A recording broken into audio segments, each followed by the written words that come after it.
We are live. And it's going to be back. I was going to just do, this is my regular podcast. So I don't talk to anyone, not a live one.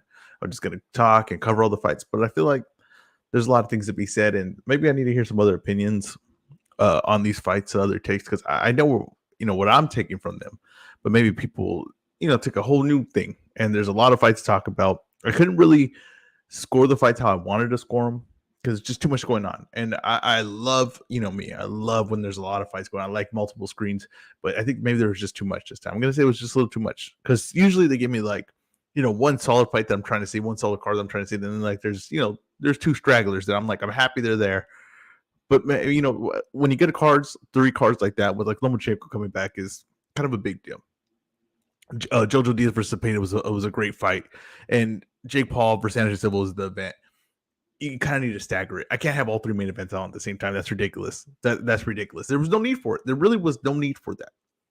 Like ESPN and DAZN could have easily dropped theirs just a little, popped theirs up a little bit early. They didn't need to put everything on at the same time.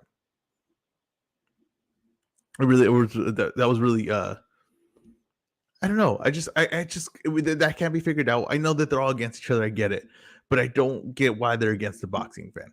I want multiple cards. I want cards all day. That's what Saturday should be for me. It should be multiple cards all day. Let me drop this. I'm gonna put this link right here.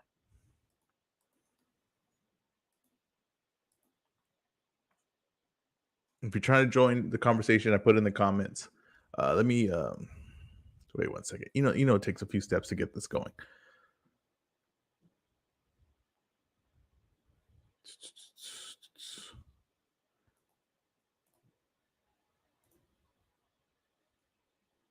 So wait up. Be patient with me.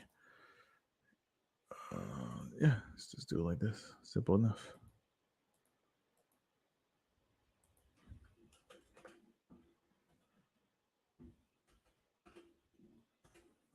Simple enough. Boom, tweet this out. Okay, we're good to go. We can keep rolling with this. Yeah, so I just don't get why they can't stagger it. I just think I don't know how it doesn't benefit everyone having more eyeballs. And a lot of times people just skip undercards, even at pay-per-view events. They'll skip the undercards and watch the main event somewhere else. And I know everybody has multiple screens. I know that. I get that now. I get that we're in an era where you got to have multiple screens, but it's hard to follow on Twitter and then follow the fight. And I like to score fights. I like to really get in detail. And I think boxing fans really like to pay attention when the fight's has their interest. So when you have three screens, it's just too much going on. It's too much. I love a packed boxing card, but I just don't like all three main events on at the same time. I think that could easily be avoided. Easily could be timed out. But I don't know. That's the way boxing works. Who knows? Who knows why they do the things they do? Jake Paul fought Anderson Silva and beat Anderson Silva. I had picked Jake Paul to win the fight. I thought Jake Paul could get a stoppage in that fight. I thought that it was kind of simple. It was just, looking at Anderson Silva's performances, with beating Chavez. I understand that kind of people got kind of excited about that. Like, oh, look, Anderson Silva, we beat a former world champion. But it's many moons ago, he was a world champion. And many substances ago, he was a world champion. It was definitely washed beyond belief.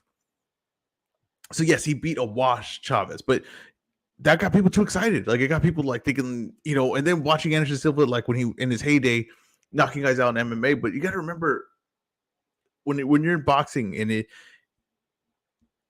it demands expertise and it demands, puts a spotlight on a certain skill. It really exposes. And I had seen Anderson Silva spar at Wildcard. You can watch on YouTube. Go on YouTube right now. Look up Anderson Silva sparring at Wildcard.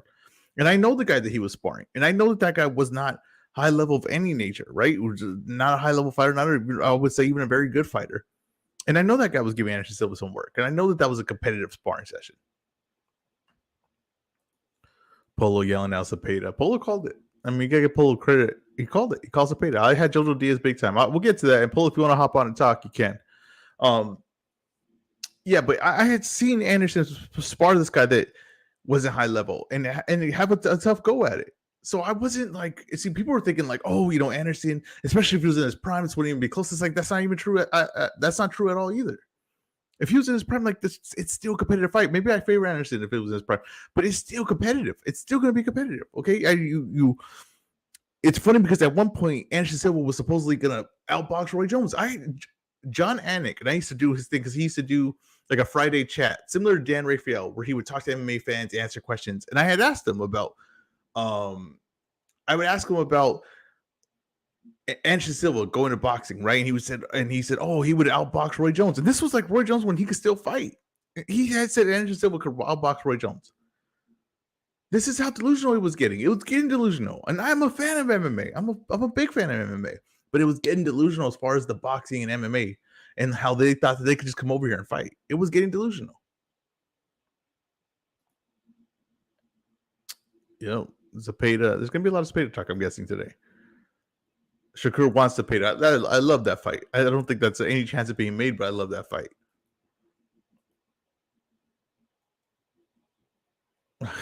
All right, Polo. Let me know if you're gonna hop on. This is your chance. This is your chance to take a victory lap, Polo, about the Zapata thing. Because I was way off. I was way off on the Jojo Diaz fight. I'll get to that one. But just the Anderson Silva, Jake Paul, just this whole situation. The reason why I thought Jake Paul was gonna win this fight is because in boxing, especially when a guy isn't like Anderson Silva is not as technical as people want to make him out to be, not as skilled as people want to make him out to be. There's going to be points where athleticism is just going to win. And there was points that I saw when he fought Chavez, or even when he fought Tito or fought the other guy, where if someone was just more explosive and athletic with just all right technique, would beat him to the spot. That's what Jake Paul did. I knew he was going to be faster, more explosive, more athletic than him in the ring. And he just beat him to the spot. It wasn't, to me, a hard fight to pick. Now, it was competitive because, yes, Anderson did do things that I thought he could do, like get on the inside, make Jake Paul work on the inside, because Jake Paul doesn't know how to work on the inside. Jake Paul really is only, now if you notice, right, Jake Paul's game. You've seen it, right? There's valuable lessons to learn in boxing just through Jake Paul and what he's doing. You see what his game is. He's not adding much more to his game. He has a jab to the body. He has a flipping jab. He's like a flick jab to his head, overhand right, and kind of hooks the right hand. That's it. That's what he's got. This is the thing. He can get better with it. He can get it more fluid with that, but he's not really adding more to his game because he's not very talented at boxing. That's just the honest truth. He's not extremely talented at boxing. He's not a professional level. When you go check out, like you got a cousin playing football and you go watch him at a high school and he's pretty good at high school football. That's what Jake Paul is. He's a really good like varsity player in like some regular school that's not sending out college level talent. It's just what he is. It's just honest truth. And when you got the MMA guys going and they have all these techniques that work in MMA because they're worrying for kicks and they can grapple and they can clinch, and we just have to focus on MMA, you just have to focus on punching and boxing, that technique kind of goes out the window. And there's certain ranges that are just no good at. And there's certain techniques that if you can't open up with a leg kick, you're not going to be able to find the shots that you usually find. That's how hard it is to box. That's why boxing is so hard, is because you got to create openings. And the guy knows we only have 2 shots that are coming. So the guys that are really good at creating openings, that's how they are so much levels above these other guys that it's not even close. You cannot even compare it. It's these guys would never even understand it. The one thing is, like, an MMA fighter that said it really good is Israel Adesanya, right? These guys punch and hope, but I'm gonna butcher this guy's butcher what he said. But these guys punch and hope, and he pinpoints and attacks. I'm something similar to that nature. But that's what I'm saying. It's like they're punching a heavy bag, and these guys are punching pinpoint things. The top level boxers are putting things so precise and doing moves that are connecting in chains to create openings. They're just never going to get. And Jake Paul's never going to get that. He's never going to get to that point. Is he getting better? Yes. He's putting in the time, he's putting in the work, and he's getting my respect. And he should have your respect too. If you don't respect what Jake Paul is doing right now, that's on you. You just don't want to like what he's doing. That's fine. Do that, But if you're being honest and you're being fair, you have to be impressed with what he's doing, because when he first started boxing, you would have never said, oh, yeah, he's going to outbox Anderson Silva. You would have never said that. The fact that that was debatable, like I said, with the fact that he was the odds favorite in that, was the win for him. He had already won at that point. So you have to give him credit to where he's at, the fact that he actually won that fight. The fact that he's going to be he'll be the favorite against Nate Diaz. He'll be the favorite against Conor McGregor. We never thought we'd be here with that. So that's why I give respect to Jake Paul. He's not a high level boxer. I don't think he's going to. If he wasn't a celebrity, he wouldn't even be like ever on TV. He would never be a top prospect. He would never be anything like that. But he's a celebrity, and he can fight, and I have respect for him.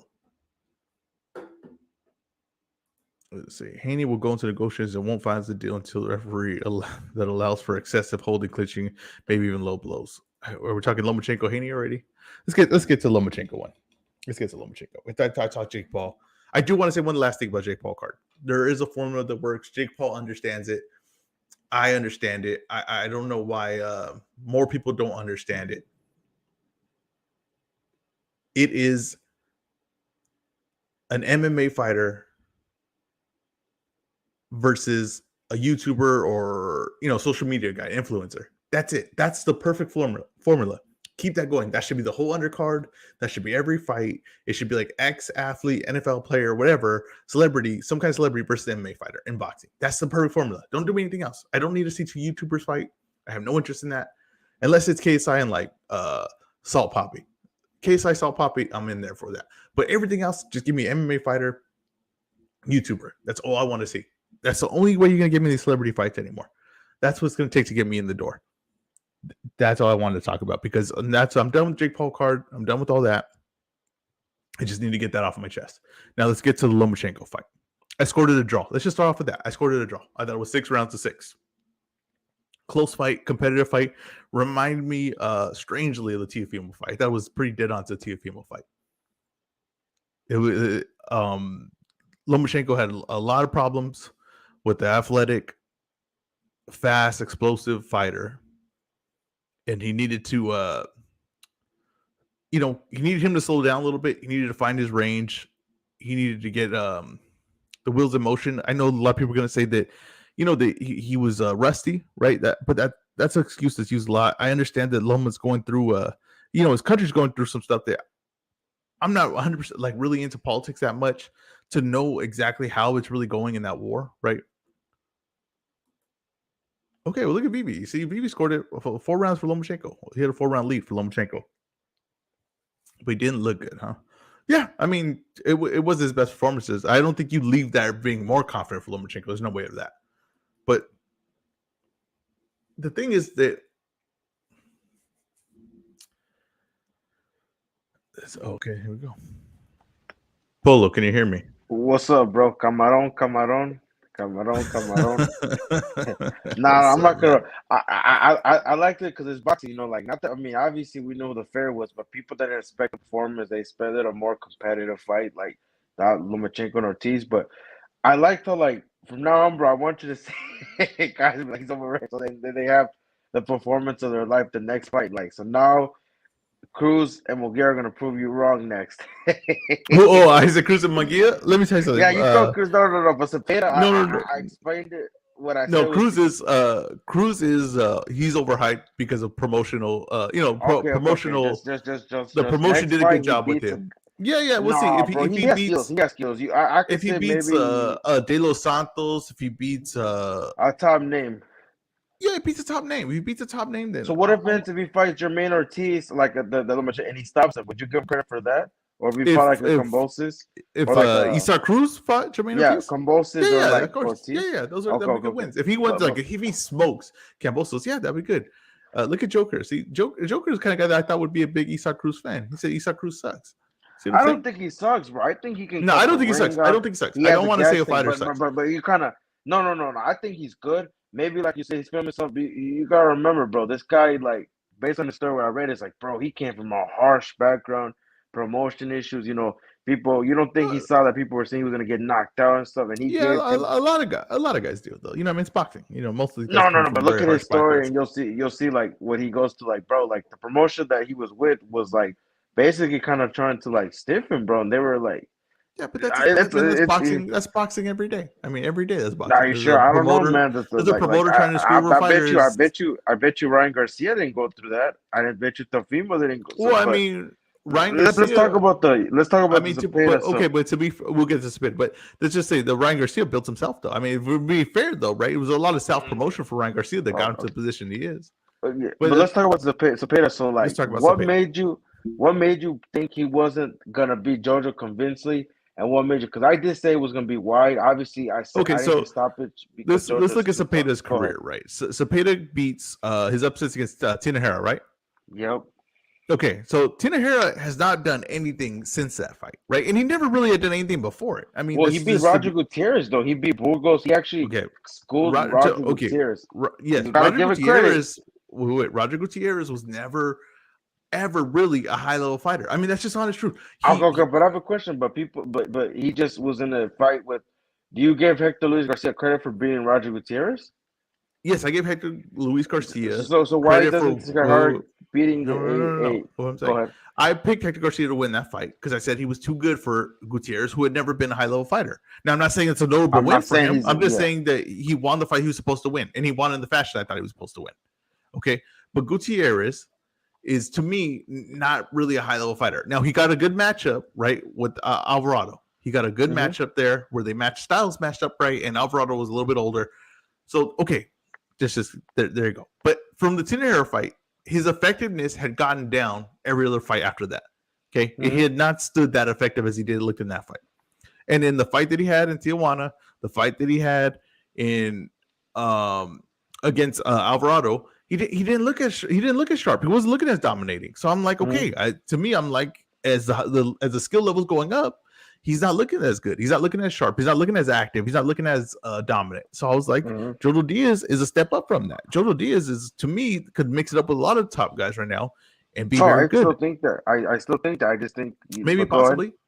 Yeah, but what I saw, but what I saw in that fight was that what I was looking at was what's the name's abilities and what he was doing to this point. But what I wasn't looking at is, Jojo Diaz not being able to move on the inside and getting stuck at range, and he's done that in a lot of fights, and it happened right away in this fight. He got planted. The power and the size. Yeah, and the activity. The size activity. And what's the name? Cepeda keeps a very good range. Cepeda keeps an excellent range, and he throws combinations and doesn't fall in. Doesn't stop throwing. And he doesn't stop throwing either. He looked excellent. I'm not gonna try to put it down or anything. He looked excellent. Now, do I think he could beat Ryan Garcia? I have my doubts in that. But I think that he'd be a very tough out for a lot of these guys. If he looks like that, right? If he doesn't go back to looking like how he fought against Alvarado or the fight before that, if he looks that performance, right, he's going to be a tough out. I think he's going to be a world champion. But we'll see. Right I like Ryan, bro. Ryan, I like him because he's good for boxing and brings eyes. He does got skills. They're not going to match him up until like he has a name or it's for a belt. I'm going to tell you right now, like from looking at him, I bet the house on Cepeda because he's too tough. I think he's gonna put Ryan in deep waters, and Ryan is gonna fold at right now. Say Ryan can get better. Ryan can prove me wrong, but for now I say Cepeda at a catchweight at 140. But they're not gonna fight anytime soon. And someone close to Cepeda kind of mentioned like they're not interested. It seems like to make that fight now because they understand Ryan is looking for one fight. And Ryan is kind of, doing his thing. So they're going to try to do their thing. And then maybe one day they'll fight. But it's not going to happen anytime soon. From what I disagree with that. I think that's not going to happen. It's not going to happen until you. Like I said, the one thing I'm so proud of me in this show is I have no sources. So I can just yell out things like I said, whatever I want. No, I'm saying you might have sources. I don't. So I'm just going to go off of what my mind says. And my mind says that this is the winner of that fight was obviously going to match Ryan next. Ryan's going to have a fight. It's either going to be Tank or someone else that DAZN has that they can give him at 140, 135. And then he'll fight Cepeda next. That's why you did that fight. That's why you did the Jojo Cepeda fight. You're building an opponent for Ryan. I think that they match up nicely. I think that if you're going to make a fight and you're going to fight that, it's not 50-50, right? You want to make a fight that seems 50-50 and you're trying to keep your star going because that's what Golden Boy's definitely trying to do with Ryan. They're not trying to have Ryan lose. Then you match him up with a guy that has the offense like that, but it's also hittable. And we got to be honest. And Jojo Diaz so is Ryan, and so is Ryan. He is. He is very. So, baby, I'm gonna tell you, Ryan's hittable too. How do I say? They didn't do that fight. I'm not gonna say much. They didn't do that fight to build. They did it to build Cepeda, but not to build an opponent. Maybe like it's in the future, but they did that fight. For their reason. I'm gonna tell you. Ryan will probably fight a 140 from like Sandor Martin, or maybe get someone like a Jermaine Ortiz guy, try to get like someone at least to keep him active. But it might be a good name, but it might be someone just to like It won't be someone with multiple losses, but it'll be a notable name. Like, because remember, he's at 140. He's not at 135, and we don't even know if he can make the weight from what we see. So I don't Well, know why who can make the weight? Ryan. It seems like Well, I mean, Sabeda just fought at 137. So I oh, that mean, was because they requested it, to do, and he there agreed to was it one because thing I said when Ryan moved up to 140. I said also, I'll tell you who else moved up to 140: Cepeda and Jojo Diaz. I said that when Ryan moved up to 140. I said, oh, these two guys just moved up then because they got to go fight Ryan, right? So that's the fight you want. That you're going to do whatever it takes to get that fight. So Ryan and them are going to match up. It'll be a catch weight, or it'll be at 140, or it'll be at 135. I don't think it really matters. But I think that if you get hit, if you're going to match it up, Ryan with someone, and you think it's going to be tough, you want to make sure that guy's hittable. And if that guy's hittable and Cepeda is hittable, I don't know who stands up to a clean shot from Ryan. Like I said, I don't know who stands up for him. I don't know, man. Like I said, dog, I think Cepeda is too tough. I think Cepeda looks more hungry. I think Cepeda is gonna go in there and why does he look more hungrier? Like what tells you that he's more hungry? See because he's staying active. He's been asking for more. You could just see it in the eyes. But with Ryan, I'm gonna be honest with you, I don't see that dedication that I see in Cepeda. That I like Ryan. He's good for boxing. You just gotta see the in the lines and basically he was probably going through a lot of shit. But I just don't see that dedication like I used to. Who has had better performances? I mean, Brian went 12 with to go. I mean, but to go, completely ran in the fight. But okay, yeah, I have a question. Give me Cepeda to go, and I guarantee to go does not go the distance. Oh, I'd like to see that fight. Honestly, I would like to see that fight. If you like to see, if you get an undercard of like Ryan's next fight, I mean, I don't mind that. I don't mind that at all. I like to see a measured stick fight like that. Like I said, I just the reason is because what I've been paying attention. Example, Jojo Linares, right? Jorge Linares. They were both with Golden Boy. Why didn't Ryan fight neither of them? It's just like you look in between the lines, like, bro, if Linares was still with Golden Boy and say he didn't fight Haney or say like he had a couple wins after, and they would have made that Cepeda Linares fight in a heartbeat. Why did Linares stay at Golden Boy and he never got a Ryan Garcia fight? But I mean, they were supposed to match it up, and then it fell apart. So but you know what it was. You know what it was. They were kind of questioning. They're like, nah, because I think Linares, bro. I'm gonna be honest with you. I think he would have gave Ryan some work. And then Georgia was supposed to fight. What is Linares' biggest problem? His chin. I don't know, but his speed. I don't know. I'm telling you right now. Look at we're Ryan as if he's like some vulnerable figure, and I don't really believe that. Honestly, I think he's vulnerable. I see it. I see. Haney's been hurt. Haney's been hurt. Yeah, but Haney, respect to Haney, he fought the guys. He fought Linares, like, bro. Tank's been in competitive, right? Okay, what's his name? Cepeda. He blew the doors off of Jojo. I'll give him that. But he's looked shaky against Alvarado. I mean, that wasn't the best performance, right? That wasn't. But he still had the balls to. He still had the balls to fight a guy like I said, bro. Ryan could have fought Alvarado too. Alvarado was moving up and coming off 3 losses. I mean, come on, let's not act like he was a killer. But let's not paint a picture like he's a killer. I mean, look at Fortuna. I mean, were you down? Were you down on Fortuna when Ryan fought him? I mean, come on, let's be honest. He just had a good fight with Jojo Diaz. That was a good fight.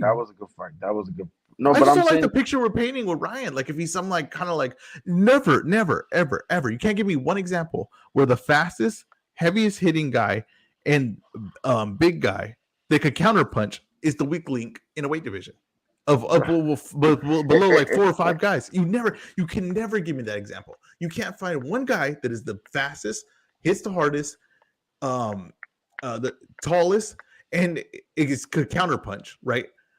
That he's a weak link. You just can't. There's just no example like that. With the formula that put together to create Ryan, that he's the weak link in the division. It just can't happen. We're all basing this off of one punch that was landed by Luke Campbell. Suddenly, I have a question. Let me see what size this guy is. Do you think 5'10" for 130 is pretty big? Yeah, 5'10" for 130 is pretty big. Okay. Do you remember a guy by the name Alberto Machado? Yeah, but Alberto Machado wasn't hitting like Ryan. And he had a glass jaw. Alberto Machado, like, no, what do you mean? Bro, he knocked out Giselle Corrales. Bro, the guy Alberto Machado was not Ryan's capabilities though. He wasn't as fast. First of all, he wasn't the fastest in the weight. He wasn't the fastest. And he wasn't Ryan power. No, that's not Ryan. Bro, he knocked out Corrales. He was knocking guys out, and then a guy named Andrew Castillo beat him in an upset, and then same Andrew went to lose to Rene Alvarado. So we're kind of downplaying. And to be fair, people were high on Machado until he was proven that he couldn't win. I mean, no one was down on him. No one was like, "Oh, this guy's the weak link of the division." Everybody was like, "Oh, this guy's gonna be No, people something, and were then he. behind. Oh yeah, they weren't Yeah, saying that. yeah, They weren't yeah, saying that, yeah, but yeah, people yeah. were But saying Ryan is like, no that. one's. Everyone on Ryan's like, oh yeah, it's only a matter of time for one of these guys knocks him out. It's only a matter of time before he gets slept. It's like, dude, Yeah. I've seen. I've heard this over and over again. I'm just like, I don't see it. I just don't see it. Now, like I said, I give you full credit though. Jojo Diaz, style wise, was horrible in that fight. He couldn't do anything. He didn't have the power to change it. He landed some big shots, but he has no power behind him. The one thing Jojo Diaz lacks is like something that's game changing for him. He don't have game changing speed. He's like the opposite of Ryan Garcia. He don't have game changing speed, game changing power. Hey, He's a I'm gonna counter make a puncher. He's joke. just like solid fighter. I'm gonna make a joke. Hey, so Cepeda beats Abner and beats Ryan. Does he is he the king of California officially? Where's the Yeah. peanut from? San Mateo, Estado de Mexico. Oh, San okay, Mateo okay. something. Yeah, it's in Mexico, but Where does he train at now? Is he still in Mexico right now?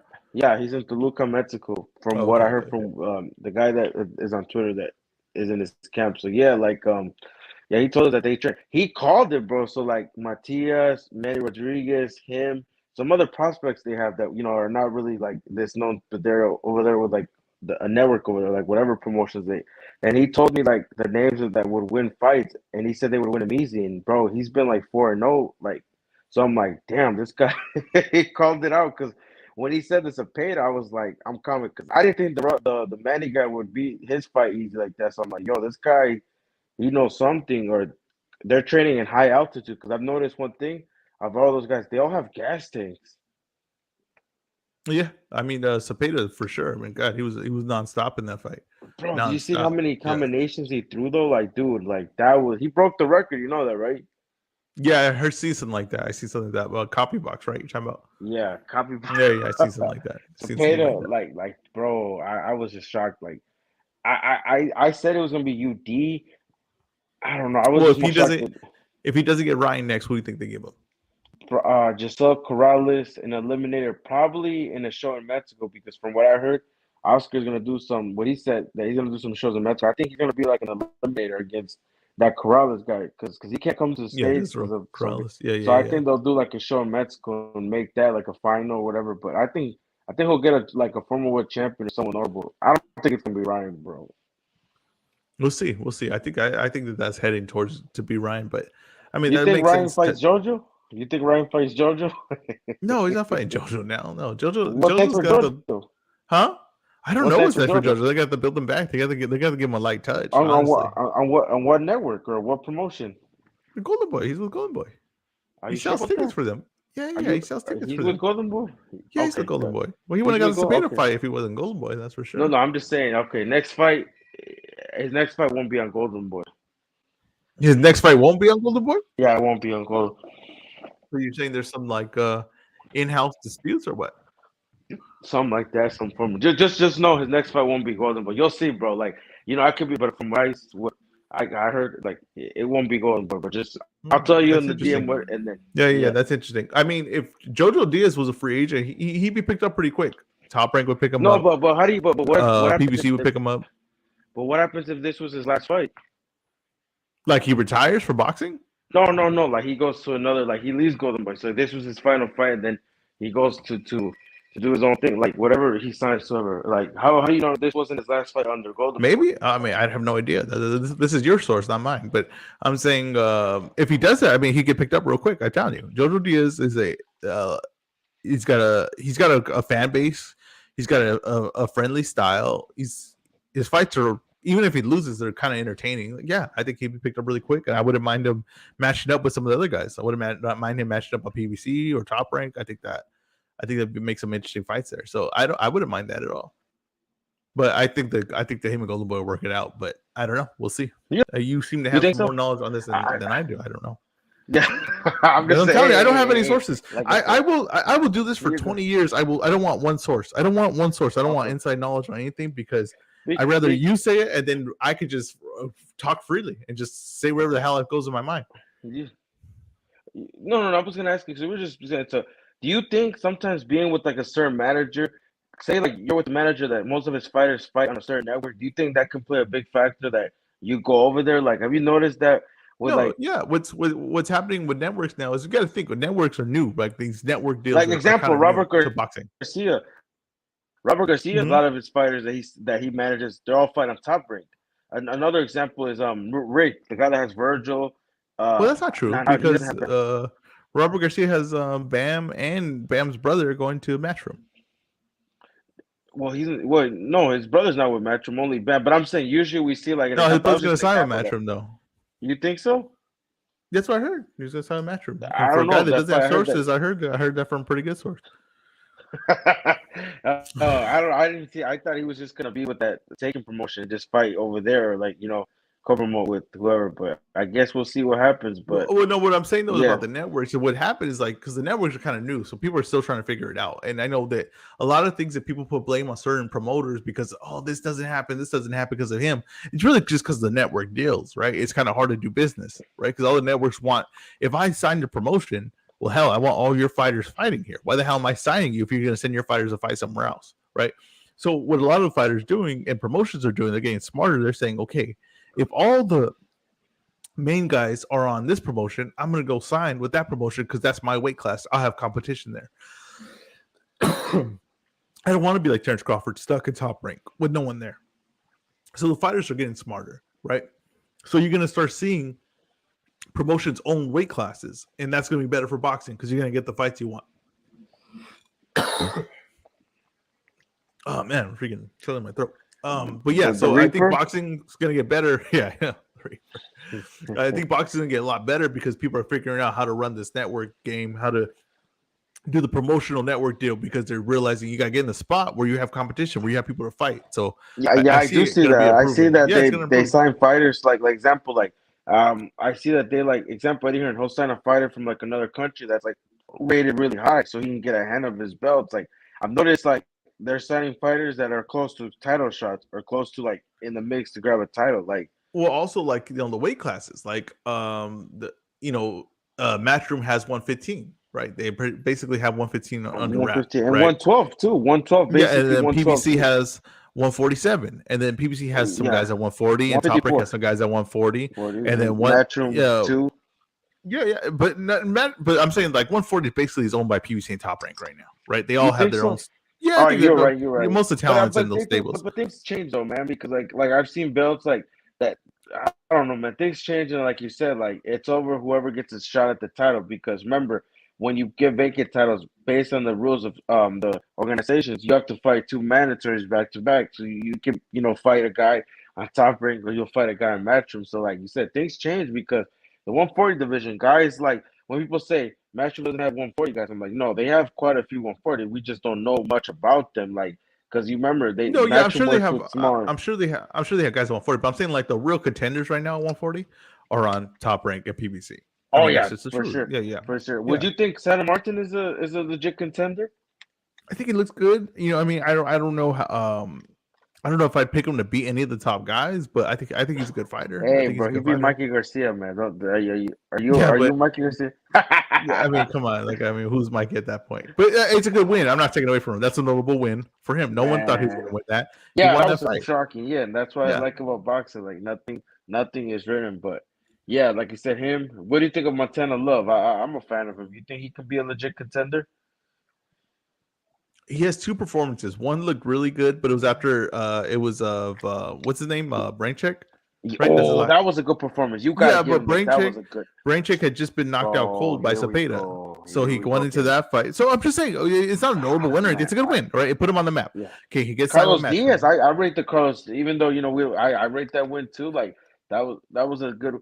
The win he had with that guy, you gotta understand. Gabriel Goyas is actually really good. People like dumb, but that dude because they look at his. Yeah, maybe he was right, but it just wasn't it wasn't what he needed at that point, right? It wasn't. Yeah, they shouldn't have done that. That was I feel like they should. Yeah, he needed to title he needed to grab attention. He needed to. He's still building the attention part. No one knows who he is. He's still got to build attention. I wish they would have put that Baranchik fight on that undercard. Like I wish time would have he should have fought. Say it happened. Say that Baranchik fight fell on that undercard. That would have gotten even more.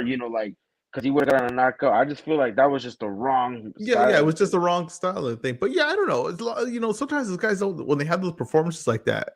It's like stars rise to the occasion. Stars like they put Yeah. their imprint on a fight. In that fight, like he never did that. So it kind of was like, is And he then he has limited to this some fight things? You coming. know what I mean? Then he has He's this got a main event this coming. guy. Yeah, he's got a main event Yeah, spot and the coming. guy's coming off a good win, so that's what I'm saying. So we'll see if he knocks him out or gets a good win, but we'll see what ends up happening. But I actually like Montana Love, man. He has the swag. He talks that shit. He looks the part, and I might even try to make the trip if I have the weekend off. But man, Where's it I at? am a fan of Ohio. I think it's in.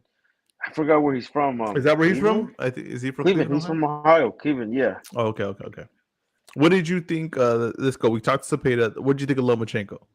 Oh, oh, I mean, I don't know, man. Like I thought he edged out. He didn't look the best, but then it's like I don't want to make, but it's like you gotta understand, like you know what his country's going through, and like obviously when he was out there, I'm pretty sure he probably wasn't training. Like I don't know, bro. I'll give him. Maybe he just had an off night and see what it looks like, but I don't know what to say. Like it wasn't a good You performance. had him winning.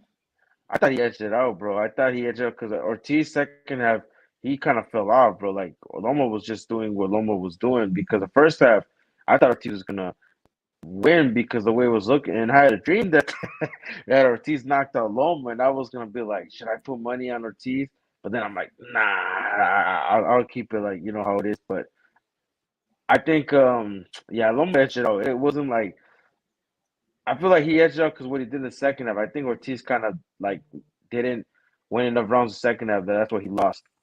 It was to me. It was oddly similar to the Tiafimo fight, You think? where So? he Nah, lost the I first wasn't. half of the Nah, fight. nah, Wait, nah. wait, wait, wait, wait, wait. Because the He lost female. the first Nah, bro. half. He lost the first half of the fight. Then he wins the second half. The only thing difference was Tiafimo saved the left of the gas tank to win that last round, which he needed, in my opinion.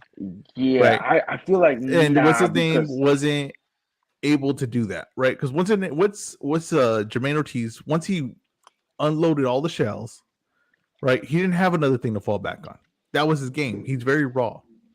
He didn't have another style to switch up. He didn't have another technique to use. He didn't have another strategy to use. He used it all up. And once Loma had got past that part, he was able to put it on him. So I thought it was very similar. I think that Loma's always going to struggle with a guy that's more athletic than him, stronger, you think so. explosive Not than him at lightweight this now, point. right? I Well, lightweight, right? Or just I think he's a lightweight fighter. I mean, so yes, at lightweight, because I don't think he could go down. Until he goes down, we can't say, oh, he could go down and weight. I don't know if he could. We don't know that. You know what I mean, so we can't say, everybody say, oh, he's because I don't small. say He's that he's small. always It's gonna like, struggle with. You can't always say no because I like when you say he's always gonna struggle like because he's being guys that are pretty.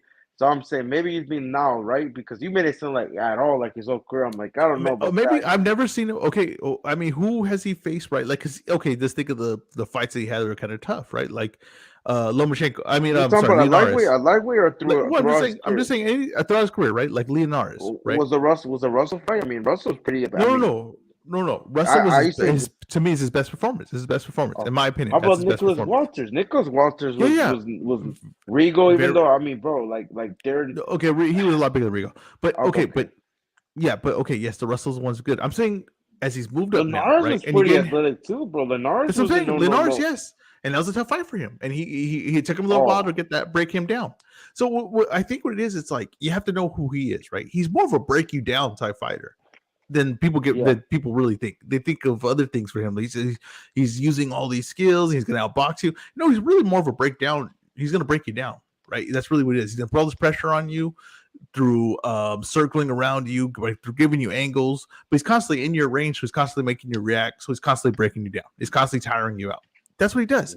When he fights a guy that's fast, athletic, strong, he has a hard time with them. The first half of the fight, he's got to let that calm down, cool down like a bull. Like a bullfighter. He's like letting them get past him. Information. He's downloading information. If we want to put it that way, yes. So you gotta give him his credit though. He does that, and then he does his But thing. I mean, this one he almost came up short. But okay, yes, he does that. But he almost came up short in this one. Like I scored it a draw. I thought if you want to have an argument that the other guy won, possibly you could do that. If you want to have an argument that Loma won, possibly you could do that. But it was a close fight, and I don't know that this guy's not extremely skilled. He's not like some guy that Who? really Ortiz or Ortiz is not Loma? extremely skilled. No, Ortiz is not Oh, extremely you. I skilled. He's mean, not. he's better than what we expected. But you're He's right. He raw is skilled. ability. Yeah, he's raw ability. I mean, he's exactly what I thought. I just never thought that Loma would struggle that much early. I thought he would lose some rounds Yeah, early, you're right. You're right. but he I don't want struggled to a say lot kind of early. out. He struggled bad early. Now, when people talk about the Haney fight, right, and I understand like, oh well, Haney's gonna run through him, right? People saying that. I honestly don't think this fight. You know what's hilarious, Ezra? You know what's hilarious? They'll say that and then watch the fight be super close like this. Well, I'll be honest with you. I don't think my opinion hasn't changed on that fight. My opinion has not changed on the Haney Loma fight from what I just saw, and I think a lot of people are really leaning Haney now. But to me, it was always going to be that Loma's going to lose the first half of the fight.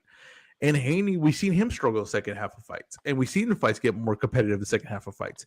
Nothing has changed storyline wise for that fight. Nothing has changed really strategy or how you see it playing out. It's going to be a wash. I think it's going to be this. How I see it, bro. I was leaning more Loma, but after I say Haney has a chance, but how do I say? I think Haney, the odds are in Haney's favor, but the fight's going to be super close, 7-5. There's not going to be a wash. You're going to see Haney like at one point say like, I don't know if he's gonna like we're gonna wonder, can he win this fight? I think it's gonna be super close. It's probably gonna look exactly the same. Honestly, it's probably gonna look like Haney wins the first half of the fight, and you're gonna have to see if Loma has that run in him in the second half. And honestly, Haney's not Jermaine Ortiz. Like he's just not. He's more skilled than that. He's gonna be more strategic with it. He's gonna have all those things.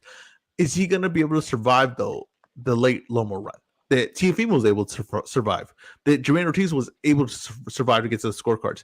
Will Haney be that durable to survive it, getting to the scorecards? That's going to be the big question. To me, the storyline never changed in that fight. Even though Haney, I thought Loma kind of struggled on this fight, I don't think it changed my opinion on how that fight's going to look. It's going to look exactly the same as I thought. I don't want to Haney wins first rounds, and then second half Loma. Because people always say performances. An example, Shrimp. They thought because of Rene Alvarado, that was a bad. Then what happened the next fight? So I was like, I never go like performances now. Sometimes, like I said, I don't believe that you fight. I feel like sometimes you'll have an off night. Sometimes you'll be extra motivated. But I just say, like I said, it's either your night or it's not your night. It's like you come to it's always gonna come down who's more hungry, who comes with a better game plan, who wants to win. And if you come with the game plan and they're more hungry, you're gonna win.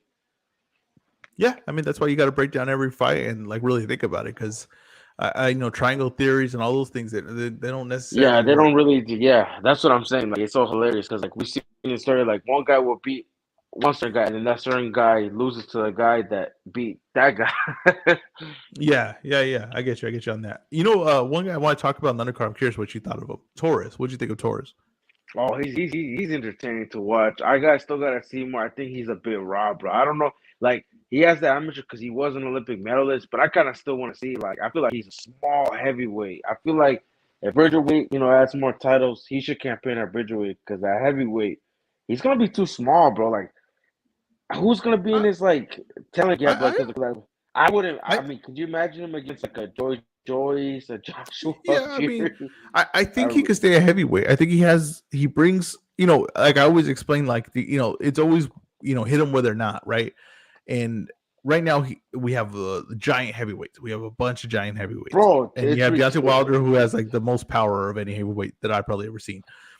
And, so you would think, it's the heavyweight era. It's the giant big man era. But usually what happens is there's something missing, and it's I think the smaller heavyweight that can move around the ring faster footwork. It will end up coming out and winning, like Usyk, right? Like Frank Sanchez, like Torres. The one thing about Torres though is he's so he got the footwork though. No, he doesn't. But no, he doesn't. But let me get to it. He lacks craft. Right. And I think people are saying, think when I say that he has to switch his whole style. I don't switch his whole style. He could be an aggressive fighter. He could be an explosive fighter, but he needs to have craft. He can't just bull rush you. Okay. Because he's bull rushing very low level guys that he's fighting right now, and he's having success. Yeah. But is he developing? Because I don't think he is. I think from the last fight I saw, from the last two fights I saw to now, there's no development. Okay, there's no development on him. It's very rough. And what I describe it as, what he is, you ever see these shows where they go by like a house that's a complete rundown, and they rebuild it and sell it. Yep, Yes, yep, that's what he yep. is. He's got a good base. He's got good bones, right, for a house. He's got like, oh, this house could be something. Just no one got it takes a little work. That's what he is right now. And if they don't get beyond the team that he has right now, the local team with the local spot. Look at his sponsorships. That's to show you that's the mind frame that they're thinking on him. His sponsorships are like bail bonds and stuff like that. They got to I like the think stash bigger though. I with like him. the stash, man. Yeah, He he's got got a the look. Ezra He's got the stash. look. He could be he does have other stats. He could be a Hey, star. But is that your long lost brother, Ezra? I can kind of no, see it could be. similarities. It could be, honestly. Then I've gained so much weight that we're pretty similar in weight right now. But he could be something. He could be something big, but you got to think big with him, and you got to get the right team around him. You got to get the right sparring around him. I don't see that right now. I think that there's a lack in development, and I think it's very I think close-minded. Elvis Garcia would be the guy signed to Lou DiBella would be good sparring. I think a guy like Andy Reese would be good sparring. You know, like those would be perfect for him. Yeah, he's got to get to a major city. He's got to get to LA. He's got to get to go match up with some good guys, some big heavyweights, some solid heavyweights, and really grow him and not just beat local guys and not just knock out a guy that's boxing part-time, because he's going to do that and he'll do it for a while because he's a heavyweight and they develop. They could take a long time to develop. And like I said, he has star qualities about him. He could be a star, but you got to think big about him, and I don't think they are thinking big with him. I think they're thinking very small. I wonder how Top Ringer is gonna like market him, bro. Because isn't he like he's what is he, Mexican or He's Mexican, yeah. he is? I wonder how they're gonna market. Like, are they gonna mark him like the next Oscar the Lawyer for the heavyweights, or how can? Because I mean, he's honestly, just a like, Mexican heavyweight, just markets itself. Honestly, it's so rare yeah, that you but can he just needs market to him like speak that. Spanish, man. That's why Oscar the Lawyer had the swag. He could talk I that mean, shit. I People mean, to that be fair, a lot of people from Mexico didn't really accept Oscar De La Hoya. I mean, like he didn't really have that fan base. he was, Wait, you know, what happened, Polo? You're a little broken up. What happened? because obviously, if you know, like, it is Spanish, Oh, like, you're real broken up. Wait, real quick. Wait. Okay, give it a shot. Polo. I think we lost him. We'll see. He'll bounce back right now. But yeah, I don't know. I think that he had. I'll tell you. Wait, I'm gonna kick you. Come back in. Let's see here.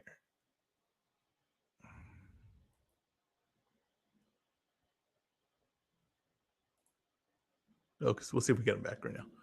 He got a little broken up. Yeah, I think the guy has star qualities. He just needs to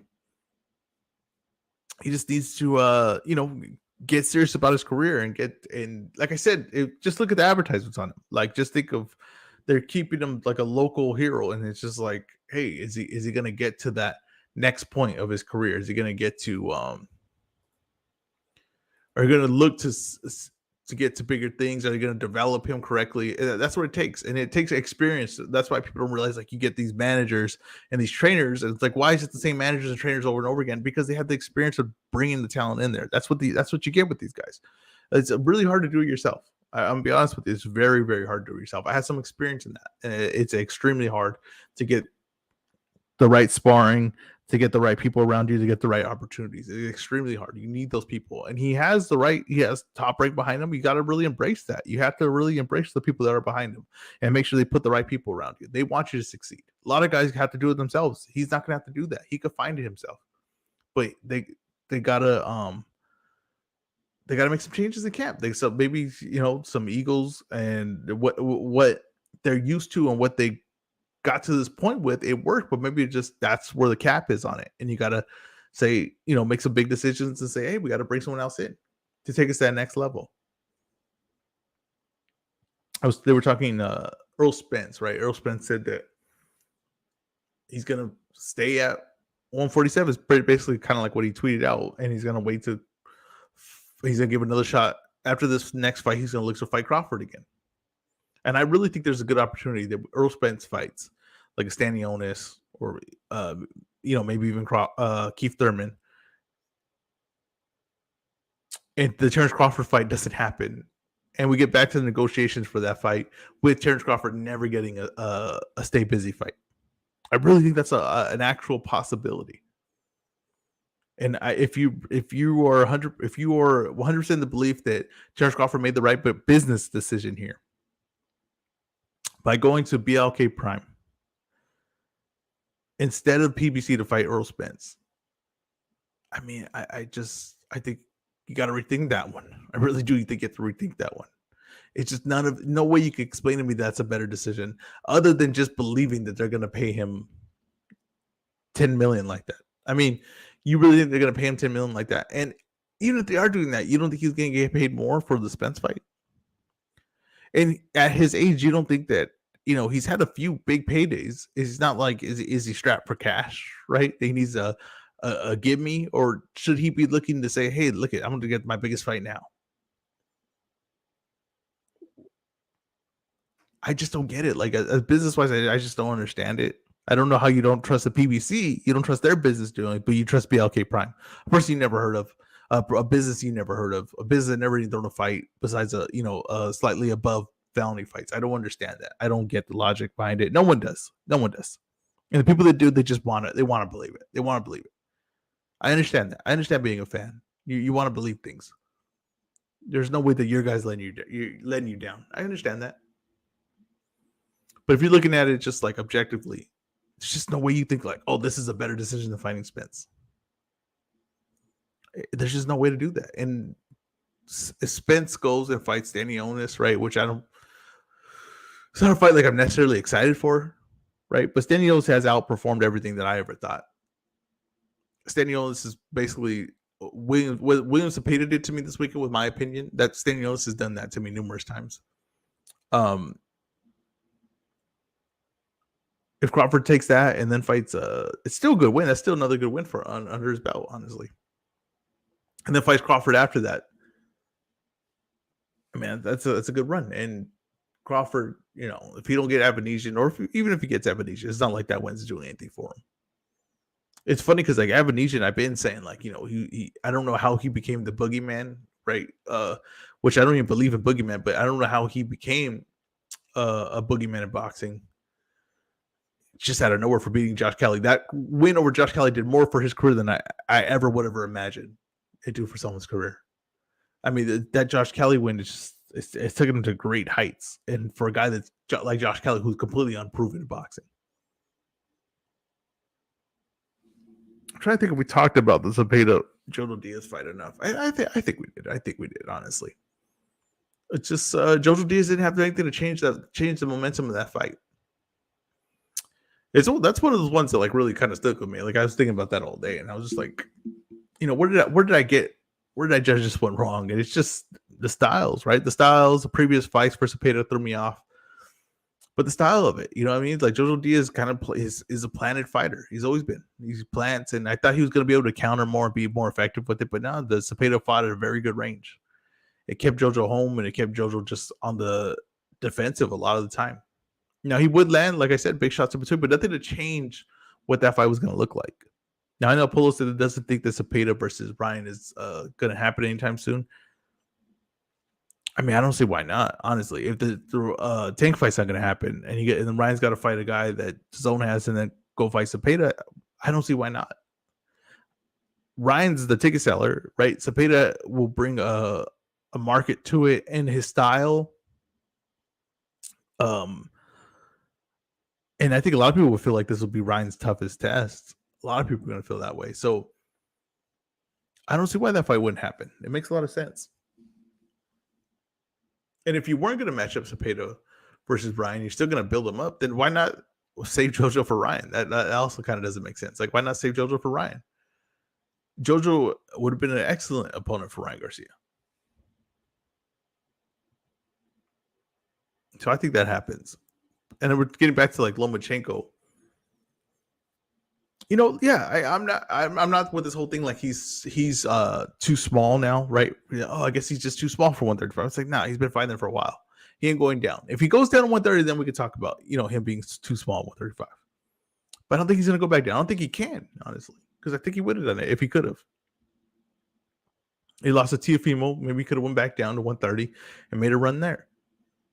But no, I don't think he can. I just think that he has a problem with guys that are fast, explosive, strong. I just think he has a problem with those guys. and it's going to take him a few rounds. But like I said, that's exactly how I thought the Haney fight was going to play out, anyways. So it didn't change to me how the fight's going to look. It really didn't. Now, do I think Haney could be a lot more successful in this fight, like in the early rounds? Yeah, I do. I do think that. That gave me a little more confidence in what Haney could do in the first half of the fight. But I still want to see what that second half looks like. That's still That's still to me the most interesting part, and that didn't change. Let's see, Polo's back. Polo, can you hear me? Yeah, yeah. No, we What were, happened, man. I man? mean, we had. I think it was my headphones, but I'm saying it was Oh, crazy. okay. Now with Deloitte, it's because he just talked a lot of shit. But it's the same thing with like they thought he was arrogant. Same with the Canelo thing, kind of like basically that it was kind of stupid. Then the Chavez fight, and then him, saying that I want to fight Jose Luis Lopez last, and then the Margarito thing, like it was just stuff he would do, but it was nothing too big. It was just because the fact that he was like Ryan Garcia, like what Ryan Garcia does is basically why they didn't like him. Oh, De La Hoya you're talking about? Yeah, he would talk that shit. I mean, De La Hoya fought everyone though. You know what I mean? That Like is true, we but gotta get that respect. yeah, oh hell yeah, bro. But like, there's some questionable moves that I kind of was like, man, why'd you do? Like, I feel you, like, and then yeah, then I feel like, oh yeah, he did fight everybody. Though. I gotta give him that. I just think towards the end, like the Fernando Vargas fight, the Yaki Corte fight, like, bro, dude, Yuri Boy Campas, like, dude was a beast. Though I give him my respect. Well, I'm curious. What do you think about this whole Crawford Spence situation? To be honest, bro, I'm gonna keep it 100. I don't even give like two anywhere because, like I said, at this point, I wanted to see it. I was making plans to go actually, but I don't know, man. I feel like Crawford in his own right deserves to, like get paid to what he deserves, and Spence, Spence in his own right deserves to get that legacy fight. So I feel like they should have maybe did this early, like let Crawford fight one of their guys and then build it up.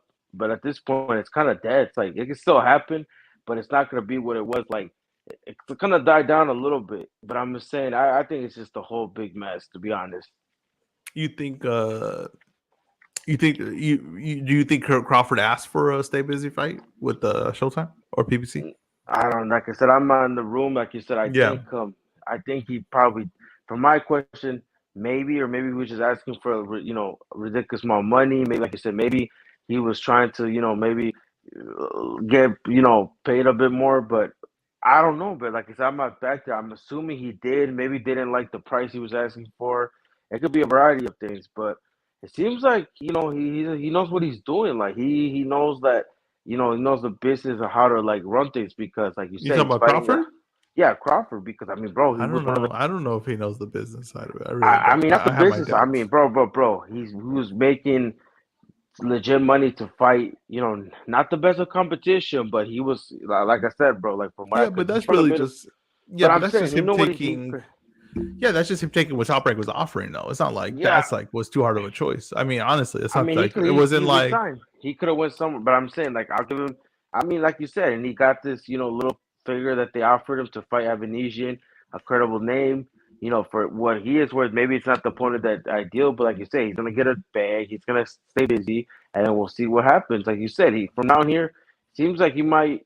I don't know. Like it's just he's an interesting character, but like I said, I give him respect. He knows what he's do doing you in some way. do you believe in BLK Prime? I mean, like you said, it's just to start its own believes in it, and I think they're gonna go. They're gonna try to see where it goes from here. But I feel like someone believes in it, it's gonna go somewhere. I don't think that. I don't think that fight's gonna happen. Honestly, I don't think that. I don't even think we You get to sure? that point. I mean, what Jared Crawford hasn't announced it, right? Jared Crawford hasn't even brought it up. He posted on his Instagram like on his story, but we'll see what happens, man. Like I don't wish bad. I hopefully he stays active and gets paid because, like I said, man, I don't know, man. At this point, it's like, man, this fight, I don't know. Like I don't want to blame either side, but like you said, we're not there, but we should see what happens. Because like, to be fair, from like what I've seen and heard, like, do you think it's because Crawford's asking for a certain amount of money that they probably think is ridiculous? Because remember, there was that thing that apparently they were trying to give him a guaranteed, and like people would say, like it's like that Kovalev deal, the second fight that he got no guarantee. Like, Yeah, I don't yeah, understand. Yeah, yeah. It's I like don't I get was that. like, I is don't that get it. serious? Like, Well, I think from what just what I'm hearing, right? Terrence Crawford had wanted a big guarantee on this fight, which I understand he wants a big guarantee. I think he wanted some astronomical guarantee that I don't think he should have known like that was never going to get there. But that's fine. You make your big offer. Your first offer is the one you want. Your request is the biggest one, right? And then you work your way mhm. down. they were nowhere close to each other. I think that the rumor, right? Like I said, I have no sources, just what I'm hearsay. The rumor is they got to 8 million. He was at 15. They were nowhere near each other. Then they offered him like, hey, all right, how about we just do it all like you a promoter and give you a percentage cut of all the profit, right? And he wanted a guarantee on that, but you can't really guarantee that because we don't know what the hell that's going to sell. We don't know how that's going to look. And I would never, ever suggest for this fight to just do off the profits. I would make sure you got a Oh, is that where he guarantee. wanted to see the books? Is that where he? Okay, so then Yeah, that's but where he said, "I want was. to see." Yeah, but you due to the laws of boxing, and numerous people have said this, numerous people in the business, you're gonna see the books. There's no way they can hide the books, right? Those, and even like contract wise, you can easily bring in a third party auditor at the end of the thing to do the right. This can easily be solved, but it seemed like Crawford was being stubborn about his guarantee, and then was maybe not familiar with this system or not trustworthy of this system for some reason, or maybe possibly just didn't want the fight. I mean, honestly, those are the options. I don't know which one it is, right? It just doesn't look good that he's the one that signed. If you don't trust PBC, but you trust BLK Prime, who's never done anything and never proven to do anything, and you probably don't even know, never even met the owner of the thing,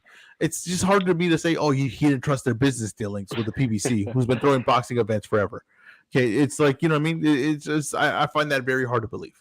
But you trust BLK, who's never thrown an event, is Hey, bro, I run don't by a know, man. YouTuber, Like, is run by a YouTuber, right? Like, wait, come wait. on, like, Is that how, okay? I heard the name is like the YouTuber. Like, he's not the owner, but he's the guy that's in charge. So they he's the just guy that's contact. kind of like they're going to for like their boxing, like put him in the right direction in the boxing business. Wait, so That's someone, somebody with money. Obviously, they're gonna have somebody that was an investor with some I good. know that part. That's the shaky part. Some of the addresses that they've said that their office is at are abandoned buildings. It's very shaky. It's a very Oh, very that's shaky why. thing. Okay, okay. I don't know what's happening. Like as I'm saying, all I'm this is hearsay. But like I'm saying, it's very shaky, and I've seen this happen before in boxing. It's very common for someone to sign with this new flash in the pan organization, and they're going to do all these new things in boxing. They're going to fix boxing, and it's going to. And It's I'd a be shit surprised show. if Steven ends up as a Triller situation where Triller actually threw some fights. I don't even No, think we but get question is, there. it's like this. Okay, I'm an investor. Right? I have money.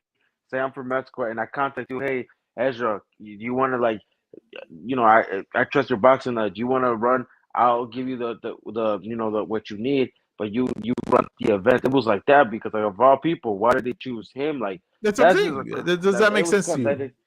Does that make sense to you? Of all the people in boxing, right? Of all the guys, Lou DeBell, all these guys that have been in boxing forever, you're gonna call a guy that's a YouTuber?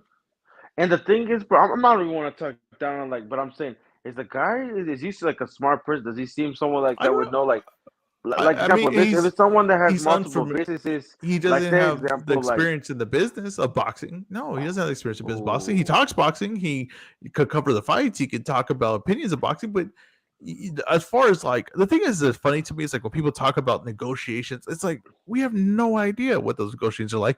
But also like, oh, this promoter's doing this and he's losing all this money. He's doing this. Like, first of all, that's you what don't I know. No, hate. these That's people what are I hate. the No, people no, you that's don't I'm not know. gonna You say, don't but know. I heard Yeah. on Twitter it's like they're losing money on certain fight. My bro, if they were losing money, why do they keep offering the guy money? Obviously, Exactly. they like what they're getting, and they like what they bro. If I'm somebody that I'm getting to do like a job, and they're not doing a good job, but they're not bringing me my revenue, why the hell would I keep working with them? I'm probably gonna be like, you know what, call it a day. Thank you for you. It makes no sense. Like people act like they know the side of like oh like people worry about papers. Like bro, obviously if the promoters say they're happy and the people say they're happy, why they're like it's hilarious. It's like I don't know, man. I just find it funny, man. Boxing, like when the fans get in the business, like Paco, the WB president said, it's not the fans' job to worry about the business side of boxing. That's not their job to worry about. That's the last thing I, they should.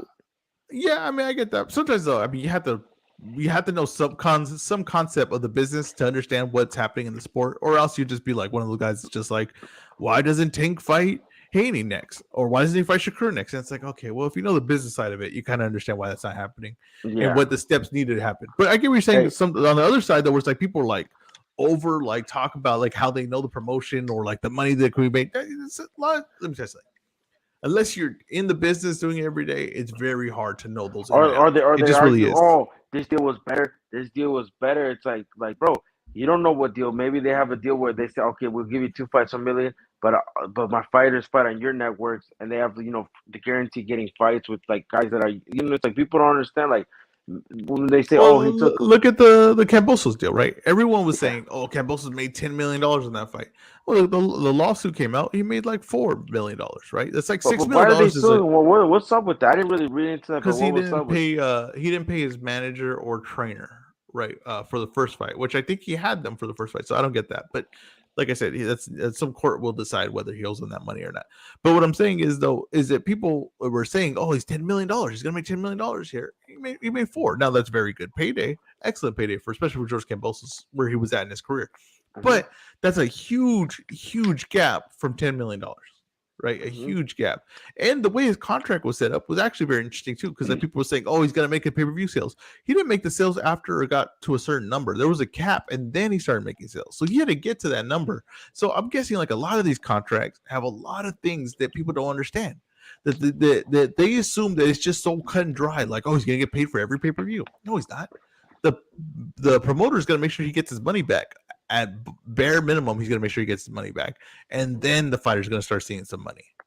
Hmm. And these guys don't get like for sure guarantees. Not a lot of fighters get for sure guarantees. Like there's a bunch of That's things in true. these contracts that are changing all the time in the business. So unless you're completely working out these deals, how would you know? How would you know? You wouldn't know. That's what I'm Hmm. saying. So there's some limits. Like I like talking boxing business, the business of boxing, but there's limits to what I could actually know because I'm not in the business. I'm not actually working these deals, which people are working with the TV and why they get certain guys on TV and why they get certain guys pay per view and why certain guys go certain places. And even though we think they're losing a lot of money, right? But suddenly these, for some reason, none of these guys go bankrupt, right? Top Rank's losing millions of dollars. PBC is losing millions of dollars. Matchroom is losing $1 million, but they're not going out of business. And like you said, they keep going to the same guys. They keep working the same deals over and over again. But yet they're Hmm. idiots. And the guy on Twitter is smarter than them, apparently. You know what I mean? That's just the way that we treat Yeah, it, I and guess. then it's hilarious because I'm not gonna, but the people that be like arguing that probably have never owned a business or probably like it's hilarious, bro. And yeah, Like, they're always like, "Look at what these fools are doing," and it's like, okay, like you oh know, what I my mean, like god, I don't, bro. It's yeah, like, you don't the when these guys are like when these guys bid right purses, they do a purse bid, and mhm. everyone comes around 100 grand of each other, and then people say, "Oh, that guy got overpaid." Well, obviously not, because all three promoters think that that's what he's worth because they're all within 100 grand of each other. All these Yep. guys know the business; they know exactly what the numbers are, and they're not gonna. Not all three of them got it wrong. I promise you that. Not all Hmm. three of them got it wrong. So that's like the one thing you have to realize. Like you could know to a certain point, and there are some people that are very good with the boxing business, and I listen to them what they say, but there are some people that are very off, and there's sometimes it's just um, you just couldn't know some certain information you just couldn't know. That's just the Yeah, truth of it. that happens. Yeah, they're not gonna tell you everything because come Yeah, on, exactly. I was in a space with the legend, the myth himself, Morales. I asked him a few questions. He told me the truth. He kind of told me, and I could tell some. He didn't want to answer, but then again, it's like he tells you one thing, but say he could it was wrong or maybe it didn't happen. It's like, but I mean, at least you got it from the legend himself that told you that. Yeah, Because that's I true. asked him about the yeah, like what his plans are and like why he. It was interesting because he runs spaces, man. You should join, but you might not understand what he's saying. I don't speak Spanish, man. I Yeah, need he a was speaking. translator. Oh, I'll translate. I'll be like, oh, mi hijo ese. No, bro, he's funny. Like, if you were into the stuff he says, he's the Wait, you're talking about Eric Morales? You're talking about legend, the fighter. Yeah, he runs spaces on Twitter? yeah. He makes spaces. Yeah, Oh, what? And he yeah. just has people jump on and talk to him, or he's just Yeah. like a questionnaire thing, like you ask him a question, he Oh my, answers. give me a sec. 1 second. I think Polo is literally choking on air. This has been I nearly choked on air. No, I wasn't Polo choking on choked her, on but air. then I just had a coffee. But no, no. So basically, he has like fans, people. There's sometimes famous people that be like. There was this dude that was like a soccer player. I can't remember his name, but he's pretty famous. And then like some guy that runs like a YouTube was like, bro, like they gotta invest. Like they were talking about, oh, they gotta invest more in boxing because it breaks. It's like not like those guys like down there should say like they just caused disappointments and spent all that money on soccer, and then it's like damn, like. Like it got hot because he was throwing shit at the soccer. Like, damn, you're dissing the dudes. Like, because he played for the national Mexico team, and he was basically talking shit. I was like, and then he kind of left. He was like, I'm out. Like he left the space. You could tell he was a little bothered. Who was Because it? he Was made it it. was it Chicharito, the super sub? No, it wasn't Charito. It was some defender. He played in America. The soccer. He was pretty. I can't remember his name because like I used to watch soccer, but like he's like old school. I'm talking about like 90s. Oh, okay. Oh, And okay, then okay, like okay. he made a post about after like kind of like explain that like basically he made a post about like what the guy said, so it was kind of funny because it's like oh shit like this guy, and there was like guys that work on like Fox the Fox network that like I know like soccer and stuff like there were some pretty famous people in that space. So it's like oh man like like Chava was on there too. The guy from Yeah, ESPN. yeah, yeah, yeah. He The was drops on the there. bombs all the time. Yeah, he was pressing Eric though to get him like this. That's those. What happened? Oh, my bad, my mic got muted. But yeah, those spaces, those things are gonna, like of course, like in boxing, it's already been pretty big, but I see a lot of people starting to understand that technology now. Starting to, Yeah, I didn't know, but remember Jorge Arce, the little guy that the yeah, Mexican yeah. boxer, G he Funky, was what on there, up? bro. He was on there. He was hilarious, bro. Like this accent, he was on there talking to him, and like they were, he was on there. It was just a bunch of people that was like, oh damn, like he made a space and he was just talking and answering questions from the fans. But yeah, and then to go back to what you're saying, is Charito the king of LA? Who? Is Charito the king of LA?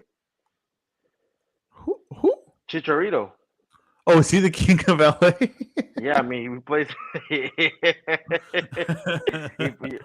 he plays in But, Galaxy, right? yeah, the queen of LA is Sanisa Estrada. That's the And queen then of he's LA. oh yeah, I forgot about man. I can't believe she left Golden, but that was kind of Well, like she didn't want. They didn't want to give her a fight. They didn't want right. to And pay then her. yeah, then she's always roasting the girl that they have, Yeah, the other yeah, one, yeah. Davale. Marlon is No, Esparza. You saw her. Esparza, but they had the other one too because they just signed Davale, who I believe she had already what they were trying to match her up. Like they got that girl to match up with Sinisa, and then Sinisa said, "I gotta get paid," and that's when they shipped her to Yeah, Top Rank. and that's crazy how they're already building that girl into like somewhat. Cause I mean, they did a show in Costa Rica. From what I've seen, it did pretty well, and she's a unified She's not a bad champion. fighter. That girl's not a bad fighter at No, all. but She's she's not a bad but fighter. she's becoming like a seller in her country, like legit, like bro. People came out to support her, and she unified. Remember, she fired that Golden Boy had that show in Costa Rica, Yeah, like yeah. on the yeah. Yeah. No, they're doing good. They're doing good. I mean, Golden Boy runs like a very odd thing. They're actually a very small promotion. Like people don't realize that Are compared to they the other small? Are you ones. sure? Are you sure they're Yeah, I small? I mean, mean, compared to everyone else, yeah, nah, bro. they're They a throw small some big promotion. events. Like you got to give them. They're not a small promotion. They're pretty. Well, I Like mean, okay, I don't know, man. give me the big event they throw like recently. Triple G Give me, versus Canelo. no. Recently, Oh, recently. recently? Nah, not recently, but That's what I'm like saying. I mean, yes, when they had Canelo and But everything, they could throw big events. But top rank, really, but but I mean, no, but you gotta look. I mean, they threw one of the so the Marquez like think versus about this. Think Barrera about this. fights. Like The supposedly, right? Top Rank has a $90 million deal with ESPN for that's how yeah, that's their budget, sure. right, for their fights. What do you think Golden Boy has? I mean, Golden Boy has, I promise you, like so much less than that to mess with. Because they don't have the. I mean, you might be right. You might be right That's what on I'm that. saying. So like, that's why they run their thing like a small operation. That they run their thing similar to how what's his Because name they runs don't his have thing. The guy that runs who's the guy that talks on all the spaces? The manager for Benavides, Samson. They run a similar operation to Samson. Samsung. Samson, yeah, Samson does the same thing. He like milks his Nah, guys until he he gets a can't do it. really He's big bigger. fight. But I'm telling you, it's not too different. Milks I'm telling guys, you, not they're all not. his guys, but certain guys, yeah, he does. No, no. What he does is this: if he gets a guy that has any name power, he milks him. If he has a Yep. guy that he feels like is better and is going under the radar, he'll take chances with him. He'll throw a gamble with that guy and put him in tough, right? And then hopefully he catches some attention, and then he gets a big name, and then they'll milk him. I mean, it's rinse repeat with him. And Golden Boy's doing the exact same thing. I mean, Golden Boy is not protecting, because Ryan's in tough fights, but they're not. They're only doing fights that they can control, which ones that they feel like maybe are tough, but they feel like their guy could win. like with Ryan Garcia, Virgil, and Munguia. I mean, forget it with Yeah. Munguia. We know what the hell is happening with Munguia. Like that No, guy. they're protecting their investment. Honestly, don't think Yeah, I no, think they're he's good protecting their at. investment. Yeah, they're They're protecting their just trying to. investment. I They did get it with you. other fighters. There's fights that example. There's That's fights all. Canelo could have guys he could have beat. They just never made the fight. Like example, the Ryan Garcia's for Linares. That would have been like if Ryan took No, it they were. I seriously. think they were up for that fight. They were up for that fight. I think that Ryan Garcia wasn't able to make it that fight happen, but that's fine. But what I'm saying though is Nah, I this don't is know because Linares okay. did an interview and they asked him and he said it himself. I've asked for that interview multiple. I've asked for that fight multiple, and the promoter was never. And obviously we know who his promoter is. Come on, like he's no, like who is he talking about? He said the promoter always told me no. He Okay. didn't say a name, but we know who he's talking about. Either way, what I'm saying though is Golden Boy has definitely a strategy on what they're doing and how they're bringing their fighters along. And it's a smaller promotion strategy because they don't have a lot of assets and they don't have a lot of budget to play with. I mean, that's just the truth of it. That's just That the is truth of true, it. though. That is true. I saw Yeah, they start building stars. Like if they get something with Virgil, something with Mugia, like they have because Ryan could be easily.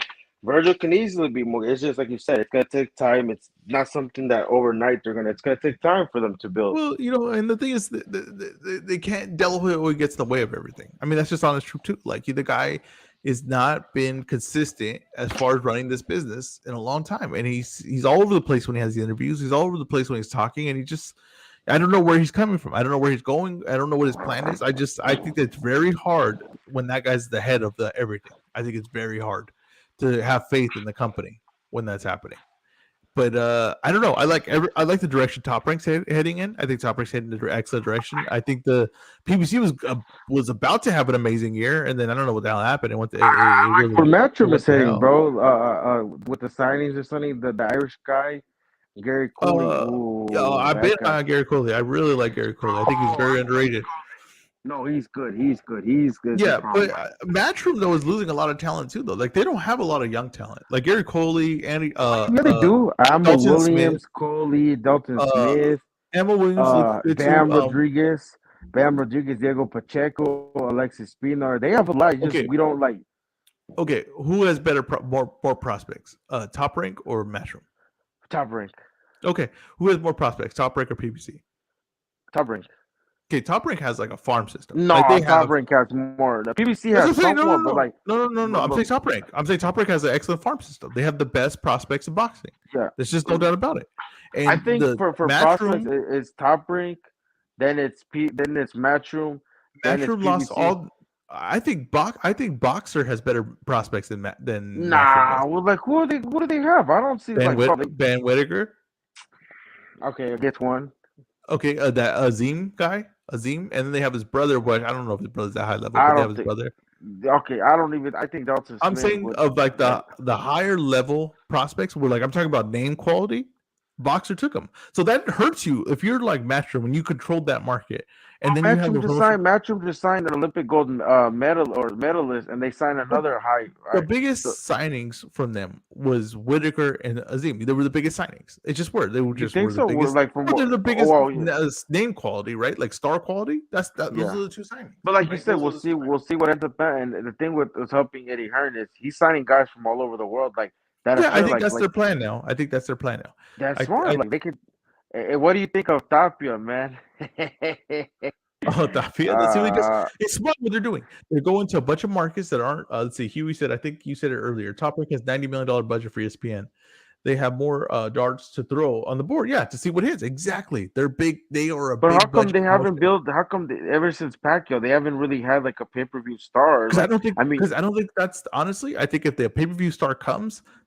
They'll be fine with it, of course, more money to make, but they don't need to do that because ESPN is fine getting 1.5 million, or like the Teofimo Lomachenko fight, they got 4 million. Those are big ratings right now. So you think that they got that money, so they rather like they're gonna? No, I don't. I think if a pay-per-view fight comes, they'll take it. I think they'll take it, but that if they could just keep these guys fighting on regular ESPN and keep getting in the millions of views. It's also very good as well. I think there's money to be made there. Remember, they get a budget, so they get to spend it however they want, and they know how to position it to where they're going to make money either way, right? If we got $90 million budget, right, that's the thing, and you spend 80, you get to keep 10. and whatever you make on the ticket sales, that's another plus. You know what I'm saying? So they have a strategy here. And Like an example, like I like the Lomachenko Ortiz. Lomachenko's comeback, bro. A lot of Ukrainians there. Ortiz, from around the not the area, but around that coast. Like they actually, well, that was a good event in my opinion. Like that was like, bro, they put butts in seats, so that was a good event. I'm curious I to see. think I'm curious to see what the ratings are for that fight. I'm very I curious think to see what the ratings Tofimo are for that versus Pedraza. When I said no, it's like I think with Tofimo, well, I didn't. People were talking about he did an interview and he said some stuff that was kind of questionable. I think with Pedraza, because he's a two-division champion, he's Puerto Rican. Puerto Rican versus Tofimo because he's from New York will do like somewhat good sales, and then Sanders Sayas in the co-main events like that's a good fight That's what I'm to saying. like. I That's think what I'm saying. Pedraza Like versus what Steele. they figured Pedraza out. versus. Go ahead. What they figured out was like American names. That's just the truth of it. They got Yeah, but Shakur, that's they what I got try to say. Haney, Tiafimo, they got who else am I missing here? Haney, Tiafimo, Torres, Torres, another Keyshawn. prospect, Keyshawn Davis. Yes, they have a bunch of American prospects. They have a bunch of guys that they're bringing up, and all these guys are gonna be able to main event. Like, think about it. Think of all the guys you see on the undercard as even Sanders Zayas, right? Sayas. Who I know is Yeah. Puerto Rican, but But the all, reason they put him is because it's in New York and there's a big no. Puerto I Rican. get you. And think about they're gonna grow all these guys right into main eventers, right? Yeah, yes, of course. That's what Yeah, Ergo like, Belenga. Look, and then Ergo. so what kind of sketch are you gonna have like in 2 years where all these guys are main event? So every You're month gonna you're gonna have have you one of might these have a big names as a main event, right? yep. Then on ESPN you're gonna be getting everything in the high 100,000, right? High 900,000 ratings, a million. If you could do that consistently, right? Then you're a valuable asset to ESPN. You're a valuable asset where if you could get into the millions consistently. That's their long-term game plan. And I think honestly, I think ESPN has a lot of say now on who they sign and what direction they want the fighters to go in. I really think they do. So I think that they're in a really good spot, and all their prospect signing was huge. It was major that they signed Yep. basically the whole Olympic team. Oh, definitely. And I was gonna say that I was explaining like because people are saying that Teofimo's ducking Barbosa and stuff like that, which I don't think I think it's just he's trying From to. And because you from gotta what I heard, remember, it's because he doesn't mess with uh Barbosa's manager, which is what's his name? Rick. Uh Yeah, he doesn't mess with him, so he wasn't gonna give him the opportunity, his fighter, the opportunity to fight him. Like he wasn't gonna give him the payday. It's like something personal like that. Well, I mean, that's not a. But bro, like Now, the I'm not thing against is, that. yeah, I'm not that's what I'm against that. It's saying. not If like someone's Barbosa's disrespect like and Rick a and huge Rick, name or something. Or thank I'm you. not against that. And Rick does talk a lot of. You seen like he doesn't have a filter, so he probably is gonna be like, no, like if he wants to be, it's like example when someone doesn't like you, it's not because they're scared, especially when it comes to like comments like, bro, it's just they don't like you. They're not gonna give you that blessing. So it's like whatever. It's like I hate when I feel like sometimes when fighters like, no, it's probably not that. It's just they don't like that person. They're not gonna give him that the time of day. And I said, could you imagine if the female versus Barbosa? That thing is not gonna sell in New York. Come on, bro. Like I that's not mean, a fight that's gonna. yeah, Pedraza I'm and the not. female would do better because, like Well, I said, I'm not gonna. maybe Pedraza's a better name than Barbosa. That's just the honest truth. Now, I And don't know like if you he's said, a there's a better fighter right now.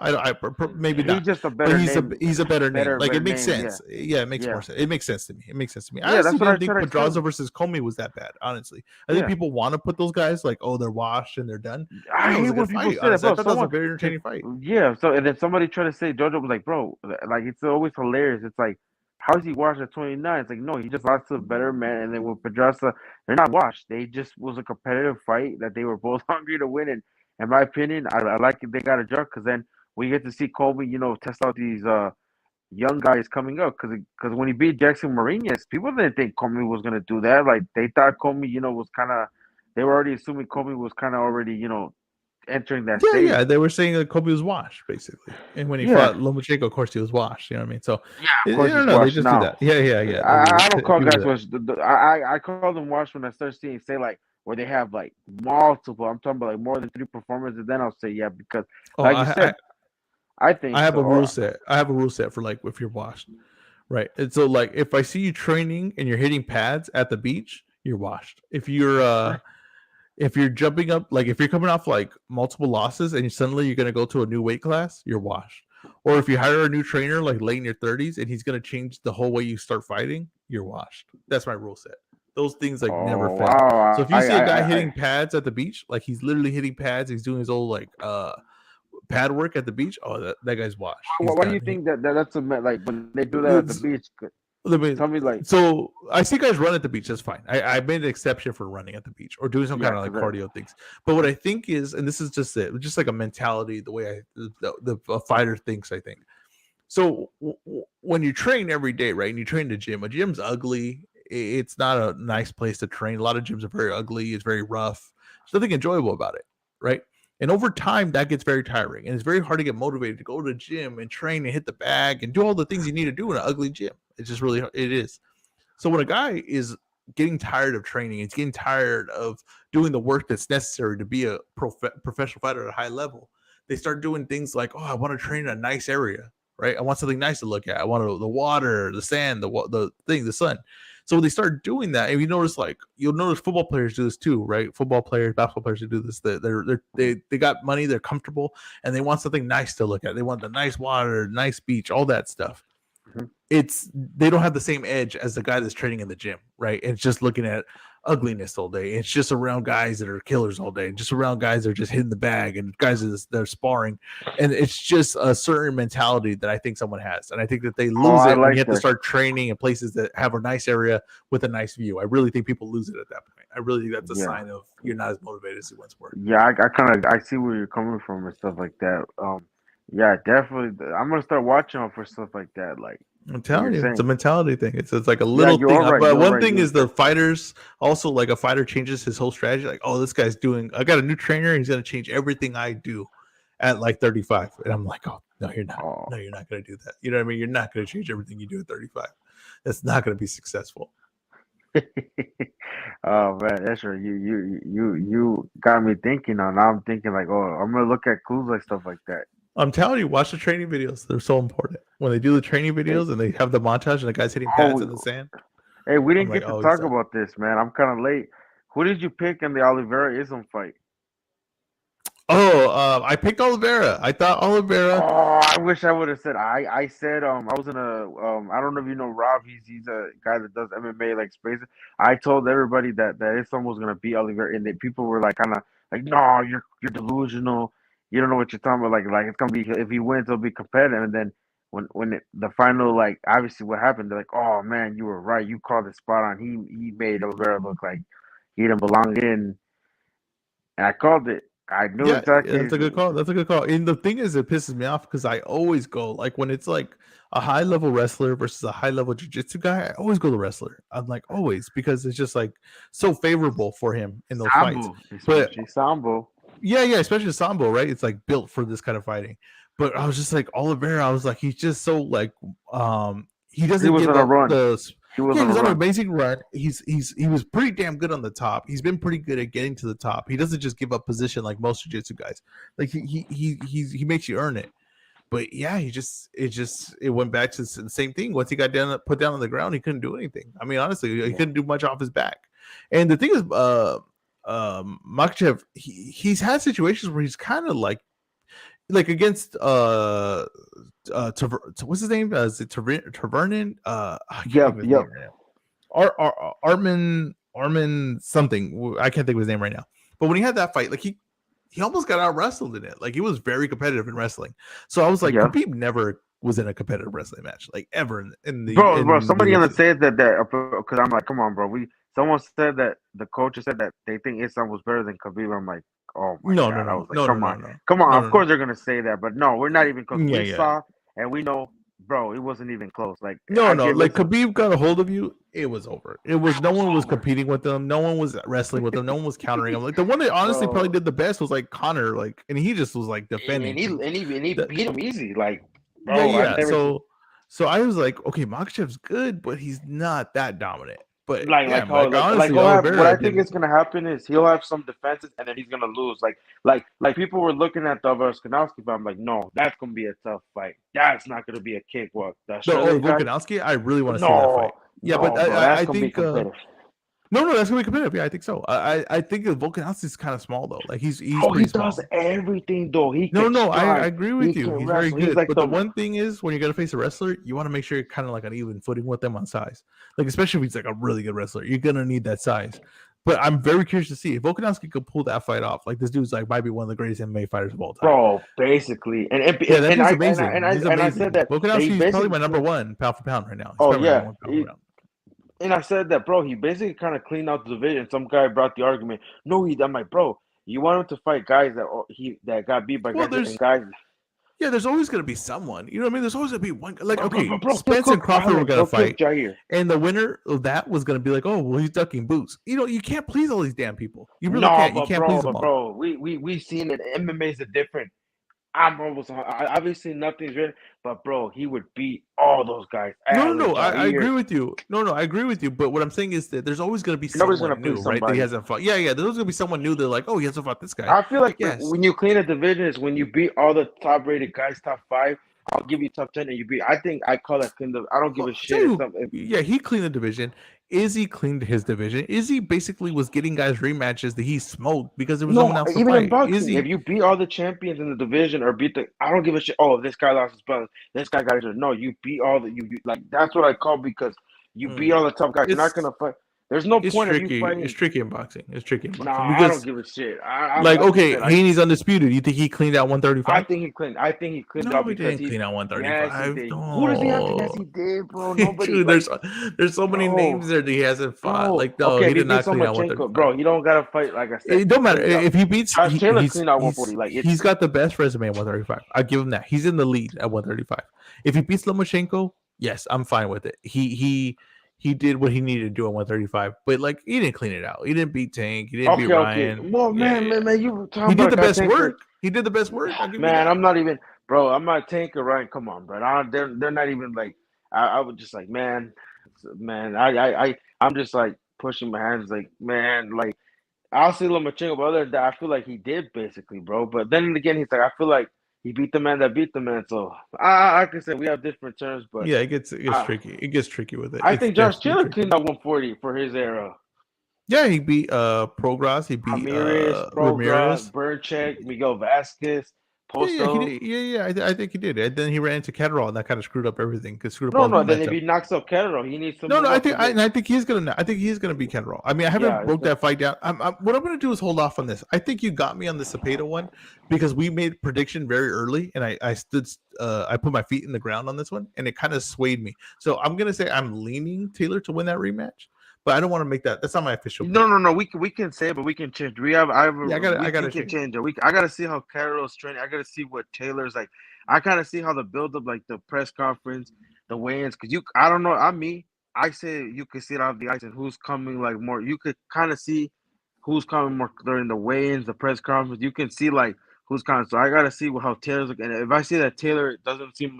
I'll change my pick, but for now I'm leaning Josh Taylor. I'm leaning Taylor too. I'm leaning Taylor in that rematch. I think he's getting very underrated. Bro, I remember I used to tell people that fight would be tough because Catterall has sparred guys like Mayweather, Pacquiao, Canelo, multiple, champions. And I've seen like the guys that he's beat at, domestic level. I'm like, yo, this guy beat a harder day. Obviously some people don't, but I'm saying the guys I said it's not gonna be an easy fight. And people were like, oh, you called it, but I picked Taylor to win. I just didn't think it was gonna be a wash. And then lo and behold, it was a tough fight for Taylor. Yeah, it was a tough fight. And I just don't like how people are writing him off. It's like, bro, a year ago, this guy, like, did you not see the run he went on? Like, bro, like it's all like, what have you done for me lately? Sometimes, you know what I mean? Yeah, that's just the way it is. But hey, Polo, I'm gonna have to wrap this one up. But hey, man, I appreciate you hopping on, and you fell off and then came back on again. I appreciate. I always support my boy, and I said we gotta talk the MMA fights coming up. We gotta talk about the UFC Pereira versus Adesanya, and actually, that's not this week, but next week. So we should let's hop on one of these. I have a question. I was gonna tell you. So I'm leaning. If Zero does beat Bivol, are you gonna take back everything you said, and are you gonna give him full credit? Of course, I'll give him full credit. Now, what did I say though? But give me what did I say? No, I want to make sure. I don't want to put you. No, I don't want to put you like because I don't want to do it. But example, you said a certain somebody at 168 could beat him. And I'm like, man, you're gonna make me if he wins. I want that certain somebody to go up and fight him now, but it's like they're on a good run right now. No, honestly, he could win that fight, and I'm gonna do a breakdown on it. But I want everybody that people were saying to go fight him, and I guarantee you, the same people are gonna be like, no, I'm not moving. But remember, remember, I'm not just a guy talking when it comes to Zerto. I'm a man that's actually been in there with Zerto. I No, want that to but be like I known, said, I've right? heard So you got to stories that remember, people being this isn't a man that's just talking about Zerto. This is a no, man no, that's no, no, felt no, no, no, Zerto's no, no. right You've been, hand and left hand on my chin. but bro, You gotta say. but he's grown it. Like example, Abel Sanchez. No, so who was I can't remember who said that. They saw Triple G spar and they're like, oh, and then obviously they had 3 fights. We saw what happened. Like I said, But people say like, oh, I didn't see Zerto spar. I sparred Zerto. That's the how difference, though. long? How Remember, long? Like, I sparred him but 3 but you times. said I that was sparred in him 3 times. 2011. Like things change, bro. Things No, change. I'm things just changed. saying. No. He was a good fighter then. He's a good fighter now. I just didn't see the elite fighter. That's just it. I just didn't see. I didn't feel like I was in there with someone that was. I didn't feel elite power. I didn't feel elite speed. That's just it. That's it. And I felt But you don't think it's speed sparring? before. Sometimes I guys felt power hold, before. bro. Like guys Wild hold. card gym. Maybe wait, whatever. The wild card gym is kind of hard to hold back. It's just the truth of I it. don't It's know just the truth of it. It's because just you the say truth of it. that, It's just the but truth of there's it. guys that are kind of credible that asked. I don't want to say someone that's card that actually beat a former and told me like, dude, like he's legit. Like they're like, dude, I felt the, they're No. telling me like He they're could telling do me a lot one of things thing. in the ring. He's a very good fighter. And against a guy like Bivol, right, who is defensive first, he's going to be able to do the game that he wants to do. That's the thing. I think that this matchup is going to be actually very good for him. I think it's a very good matchup for him. Against a guy like Beterbiev, I don't know if he would have enough to hold him off, right? I think and he Yeah, makes that's a some different defensive story. flaws. Like I said, I don't think matchup we wise, gotta I don't look. think it makes sense. In a Bivol fight, a fight where Bivol's defensive, where Bivol wants things to be perfect before he attacks, yeah, he could do some good things in there. We're And gonna if he find out. doesn't have the power, but like I said, I'm gonna tell you right now, if he doesn't react to people's power, nothing, it's gonna be a long night, and then we're gonna see from. Like I said, I think it'll be win or lose. Like I said, I'll be, I'll say if I Hey, remember, I'm picking. trust me, I want him to win because if he wins, then I could be like, oh, I was in the ring with the world champion, right? That's what I want that to happen. Trust me, I do want everything to happen so I can brag about it later and tell a Yeah, story just about be it. like this guy, So yes, and then people can say, and then I want people that were saying certain guys beat him that call him on, be like fight him, and watch the same guys that they were saying they're gonna be like, no, I'm not gonna move up. What I kind of like, they're not. Like you said, you've seen it happen. Like when a we're certain guy talking about, wins. just so everybody knows we're talking about Benavides. Just so No, everybody no, we're not knows. talking about Benavides. We're talking about Yes, we are. no, I'm talking about Plant. Oh, I said Plan would beat him. Yeah, you did if say he that. moved up. Yeah, no, if he was at 168, I'm like, bro, I don't know. Oh, if he was at 168 No, right now. no, Oh, 168 when they were both at one. No, Yeah, bro, yeah, I'm sorry. yeah. I like Caleb Plant has better, but no, Pazzuto would. Yeah, I think I honestly think Caleb Plant's kind of getting underrated right now too because he lost. No, to Canelo. Caleb Plant is. I'm just saying Caleb Plant has better like footwork than, but I'm saying Zero would have probably stopped him if like when they were both at 168. Not because Plant's the best fighter, it's just like, bro, Zero's just gonna be like too much for like he has the reach and he can cut like I said, he would just be all wrong for Plant. But I'm saying if Plant goes to 175, I'm talking about that too. It goes either way, but I'm not talking about Plant. I'm talking about Plant. Oh, okay. Well, let's see. Let's see how it plays out. Well, Benavides, I'm talk. not even gonna bring. I don't know what you're talking about Benavides. If the same matter said that he's not interested in that fight, so I'm saying. We'll talk next week. We'll talk about how that Yeah. fight ended up looking, and then we'll talk about the UFC coming up the week after. Yeah, Polo, I appreciate you being on. I gotta shut this down, but this has been Rasa. the Ez Ra podcast. This Rasa. was for the Rasa. This was done for the Rasa. All right.